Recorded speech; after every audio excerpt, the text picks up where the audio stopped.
আসসালামু আলাইকুম গাইস। ওমা, হাই হাই, এটা কি হইলো আমার ভিডিওর? হ্যাঁ, আমার ওমা, আরে হাই হাই, এই কি হইতাছে? আরে আ আ আমি তো একটা একটা চুলোর মধ্যে পিঠা বানাইছিলাম। ও,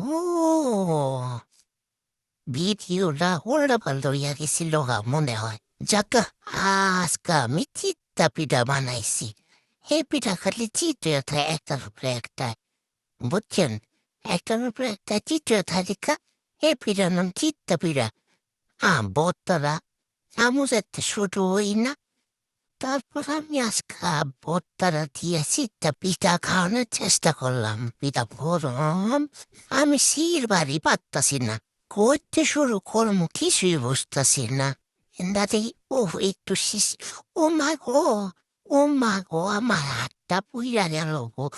তা খাইতাম না তোরা আমি, শয়তান পিঠা। আরেকটা পিঠা দা, ও মা, এই পিঠাটা তরুণের আগে আগোই শিরা গেছে গা। ওঠ, আরে কি জ্বালা, এমন আদা পিঠা হইছে, মানে এমন আদা পিঠা ভর্তা হইছে যে পিঠার লগে উঠে না। এটা অন্য এমন শীতের মধ্যে সুতির ভর্তা চাল, পিঠা গরম, ভর্তা চাল, আরো বেশি চাল লাগতেছে।